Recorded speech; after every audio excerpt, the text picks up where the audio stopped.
और ये आगे बढ़ते हैं, आपको बताते हैं कि उत्तराखंड बोर्ड की परीक्षा में सफल होने वाले बच्चों को सीएम पुष्कर सिंह धामी ने भी बधाई दी है। सीएम धामी पश्चिम बंगाल के दौरे पर है, लेकिन उससे पहले आपको बता देते हैं कि उन्होंने बच्चों को बधाई दी है। परीक्षा फल बच्चों की मेहनत और लगन का ही फल है। सीएम ने असफल होने वाले बच्चों को निराश नहीं होने के लिए कहा है।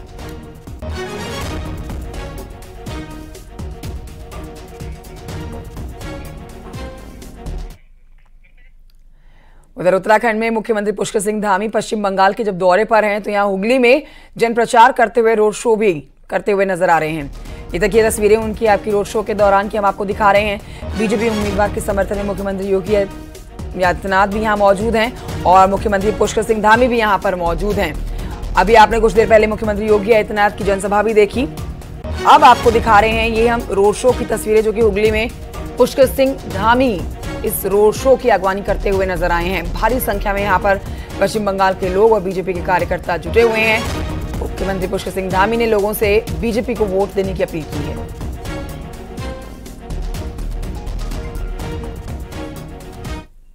बंगाल के हुगली लोकसभा क्षेत्र में आज लॉकेट चटर्जी का आज इनका नामांकन था। नामांकन में आज हुजूम है।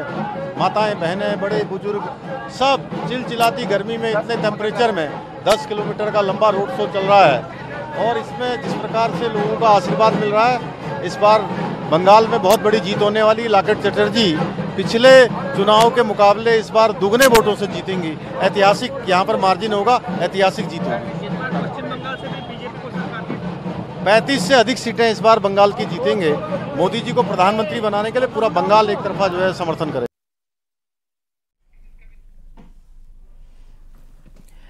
और आइए आगे बढ़ते आपको बताते हैं कि पतंजलि भ्रामक विज्ञापन केस में सुप्रीम कोर्ट में सुनवाई आज भी हुई है।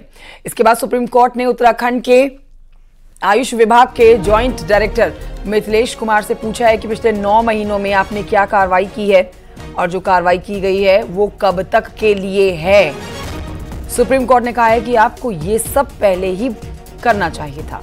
बता दें आपको, उत्तराखंड सरकार ने पतंजलि के 14 प्रोडक्ट्स पर बैन लगा दिया है। सुनवाई के दौरान सुप्रीम कोर्ट ने कहा कि पिछली बार जो माफीनामा छापा गया था वो काफी छोटा था।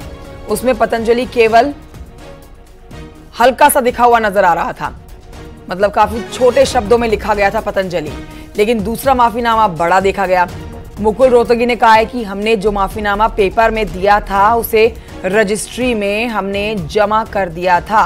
इस पर सुप्रीम कोर्ट ने कहा है कि हमने ओरिजिनल कॉपी मांगी थी, वो कहां है। सुनवाई के दौरान बाबा रामदेव और आचार्य बालकृष्ण भी मौजूद रहे। रामदेव ने अगली सुनवाई में व्यक्तिगत रूप से पेशी से छूट मांगी है। इस पर आपको बताएं कि अदालत ने अगली सुनवाई के लिए दोनों को छूट दे दी है।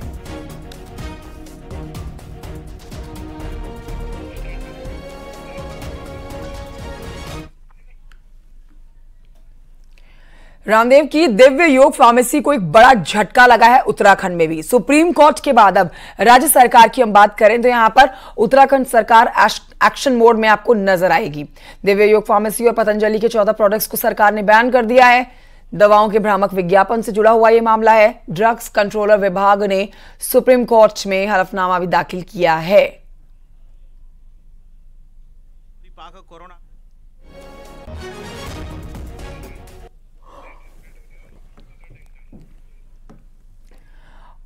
और आइए जंगल की आग की बात करेंगे। पौड़ी में जंगल की आग बेकाबू होती नजर आ रही है। वन विभाग की तमाम कोशिशें फेल होती हुई नजर आ रही हैं। जंगल की आग इससे बुझ ही नहीं रही है। डीएम ने आग बुझाने के लिए एनडीआरएफ की मांग की है। इसके लिए एनडीआरएफ हेडक्वार्टर से संपर्क भी किया गया है। टीम भेजने को कहा गया है। ऐसे में उम्मीद जताई जा रही है कि पौड़ी में जल्द एनडीआरएफ की टीम मोर्चा संभाल सकती है।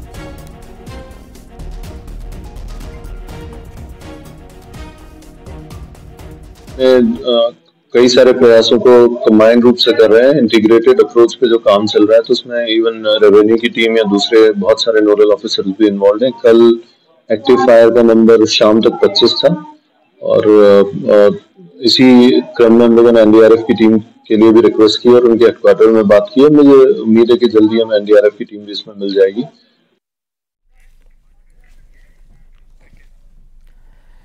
उत्तराखंड के जंगल इन दिनों आग से धधक रहे हैं। जंगलों में धधकती आग से इंसानों के साथ साथ जानवर भी परेशान हैं।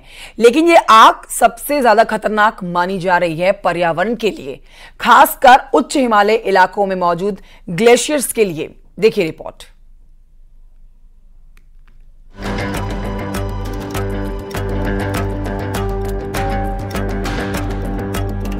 उत्तराखंड के जंगलों में फैल रही आग से चौतरफा खतरा नजर आ रहा है। धधक रहे जंगलों ने पूरे इकोसिस्टम को प्रभावित किया है। बेशकीमती वन संपदा इस आग के भेंट आए दिन चढ़ रही है, लेकिन जानकार इस आग को पर्यावरण के लिहाज से खासा खतरनाक मान रहे हैं। खासकर हिमालय में मौजूद ग्लेशियरों के लिए तो ये किसी अभिशाप से कम नहीं है। जंगलों की आग से बेहिसाब ब्लैक कार्बन निकल रहा है, जो हवाओं के जरिए ग्लेशियरों तक पहुँच रहा है। ग्लेशियरों में लगातार जमा हो रहे ब्लैक कार्बन से सोलर रेडिएशन भी पैदा हो रहा है। वाटर जो है, वाटर इकोसिस्टम है, वाटर बॉडीज हैं या अन्य कोई भी जैसे ग्लेशियल आपका ग्लेशियर सिस्टम है, उनमें जो है अगर ये ऊपर से जो है जमा हो जाते हैं तो ब्लैकिश नज़र आना शुरू होता है। और जब ब्लैकिश होता है तो डेफिनेटली हीट एब्जॉर्प्शन जो है अधिक होता है। पैदा हो रहे सोलर रेडिएशन के चलते ग्लेशियर लगातार गर्मी ले रहे हैं। यही गर्मी ग्लेशियरों के तेजी से पिघलने की सबसे बड़ी वजह है। इस साल गर्मी और बर्फबारी कम होने से ग्लेशियरों में बर्फ काफी कम है। ऐसे में आग से निकल रहा ब्लैक कार्बन जले में नमक का काम कर रहा है। ग्लेशियरों पर जमा ब्लैक कार्बन पानी की क्वालिटी को भी सीधा प्रभावित करता है। असल में बरसात के सीजन में ग्लेशियरों से निकलने वाली नदियों का पानी भी इससे खासा गंदा होता है। पर वायु प्रदूषण का एक बड़ा प्रभाव जो है, ये अगर ऊपर जाता है हायर एल्टीट्यूड पे तो ग्लेशियर्स पे भी इसका प्रभाव हो सकता है।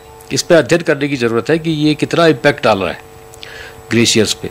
लेकिन ये निश्चित है कि जब ही बरसात इसके बाद होती है तो जल की गुणवत्ता एकदम से प्रभावित हो जाती है। बीते कुछ सालों में ग्लोबल वार्मिंग के चलते ग्लेशियरों में खासा बदलाव दिखा है। ग्लेशियरों में आए इस बदलाव के कारण धरती का तापमान भी बढ़ा है। ऐसे में हिमालय रेंज में अनियंत्रित आग संवेदनशील ग्लेशियरों के लिए सबसे बड़ा खतरा पैदा कर रही है। न्यूज़ 18 के लिए अल्मोड़ा से किशन जोशी के साथ पिथौरागढ़ से विजय वर्धन उप्रेती की रिपोर्ट।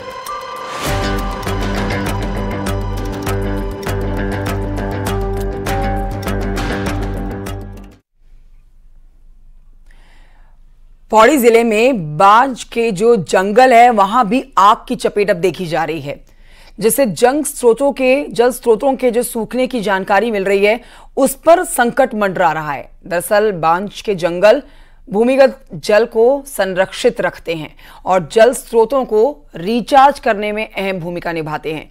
लेकिन जिस तरह से बांज और बुरांश के जंगल जल रहे हैं उससे जल स्रोतों पर खतरा मंडरा रहा है।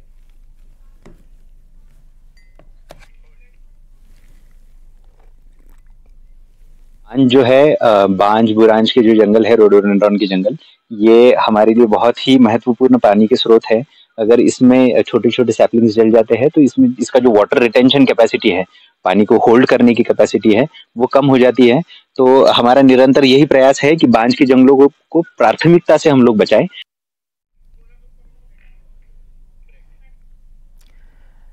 और इसी खबर के साथ एक छोटे से ब्रेक के लिए रुकना होगा, कहीं मत जाइए, जल्द लौट रहे हैं।